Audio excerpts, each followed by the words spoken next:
In this chapter, we transition from object-oriented analysis and design to database design. Our goal is to determine how the data identified in the class diagrams will be stored in a relational database. We will convert classes into database tables, identify primary and foreign keys, model the relationships, and validate the data. The end result is a database table diagram that can be implemented in a database management system. So we begin with a completed class diagram developed during the analysis and design phases. The class diagram identifies the system's classes, the attributes, operations, and relationships. Data modeling focuses primarily on the classes, the attributes, and the relationships. The objective is to transform these design elements into a set of database tables. So we're going to start with a doctor's office that has a participant class. It has a patient class, an appointment class, and a symptoms class. When we look at the relationships between those classes, we see that a patient inherits from a participant, has symptoms, and schedules appointments. So the first step in data modeling is to convert the design classes into database tables. Most concrete classes become tables in the database. Attributes will become fields or columns within those tables. The relationships between the classes will eventually become foreign keys between the tables, and this is the process that creates the foundation of a database structure. So we're going to begin by identifying the classes that will become tables. So each attribute in the class becomes a field in the corresponding table. We're going to ignore methods or operations now because databases store data, not behavior. And at this stage, we're just focusing on capturing the information that needs to be stored. We'll refine the design later through normalization. I do want you to notice that the phone attribute in the participant class is not mapped to the participant table. Since a person can have multiple phone numbers, it's a multi-valued attribute, and multi-valued attributes require special attention. A relational database field should contain a single value. But if an attribute can have multiple values, such as a phone number, it should be moved into a separate table. This creates a one-to-many relationship between the original table and the new table, and this step helps satisfy the first normal form. So we're not going to completely ignore our methods or our derived attributes, such as age. Those could be mapped to stored procedures. Every table should have a primary key. The primary key uniquely identifies each record in the table. Primary keys should be stable, unique, and never null. So some fields in a table work really well as a primary key. Things like driver's license number and social security number would uniquely identify everyone. But if you can't find a single field or a composite, which is a collection or a combination of several fields that would uniquely identify every record, you can actually create one. For example, Weber State's W number is an arbitrary primary key. See, phone number could have a composite primary key made up of both of the phone number and the type. The symptom name would be a good primary key for symptom table because each symptom has a different description. Primary keys are essential because they allow relationships to be established between the tables. The relationships on this slide are shown in crow's foot notation.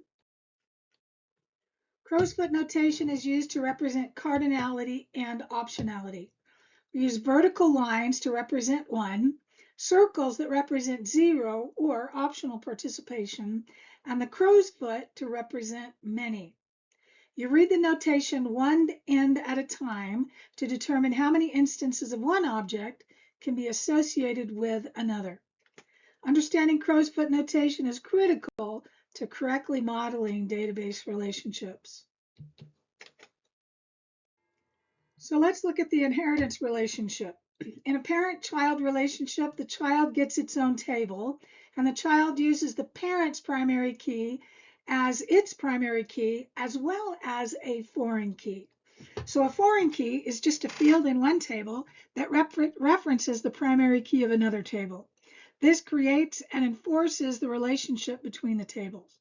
So this creates a one-to-one relationships and guarantees that a patient cannot exist without a corresponding participant.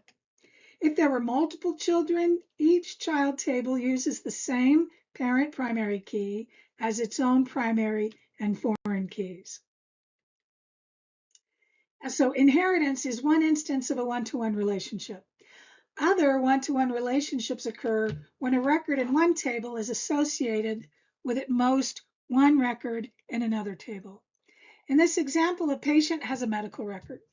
Because a medical record cannot exist without a patient, the patient's primary key becomes both the primary and the foreign key in the medical record table. Notice that the medical record attribute is removed from the patient table because it becomes redundant. The relationship itself identifies the associated medical record.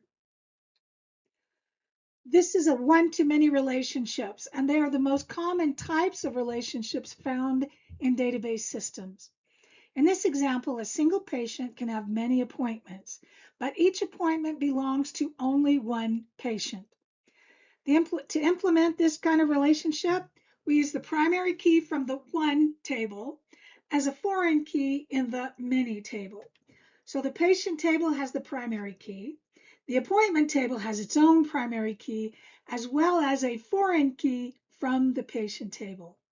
This foreign key creates the relationship between the two tables and ensures that each appointment is associated with a valid patient.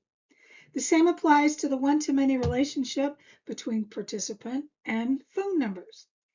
The useful rule to remember is take the primary key from the one side of the relationship and put it as a foreign key in the many side.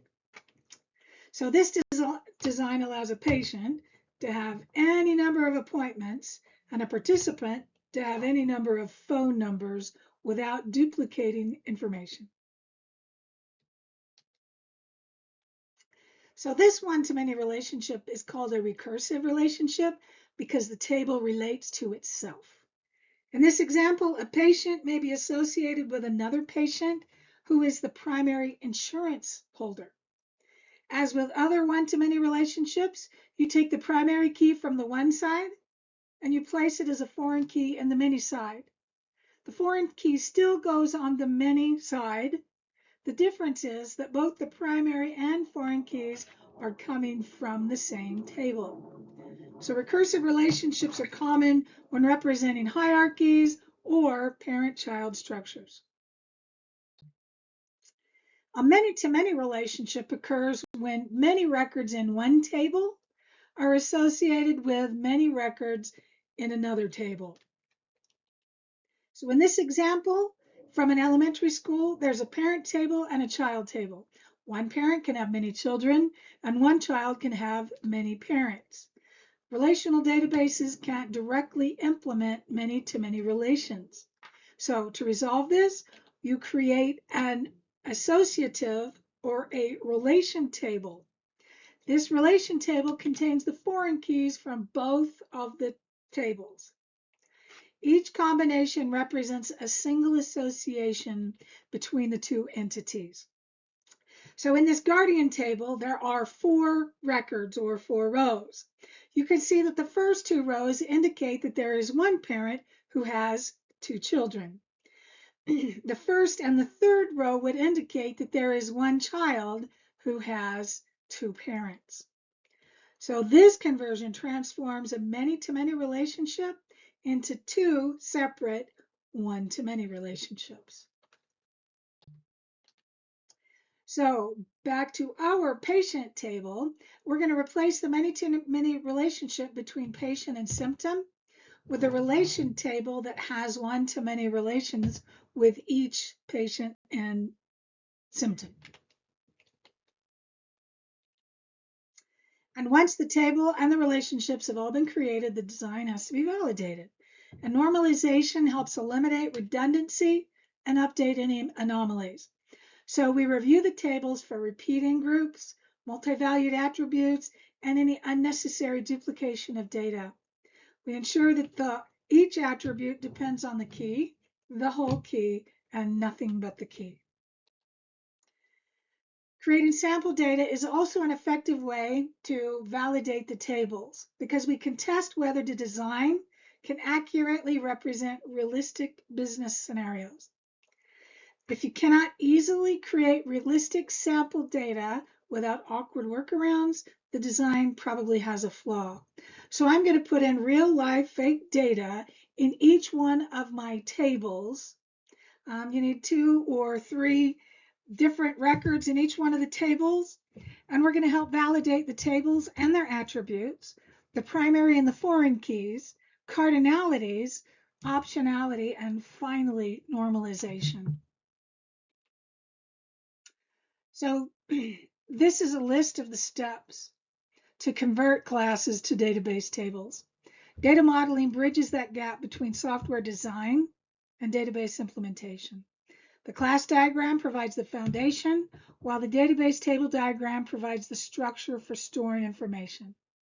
By converting the classes, identifying the keys, modeling the relationships, and validating the design, we create a database that has efficient, maintainable, and scalable.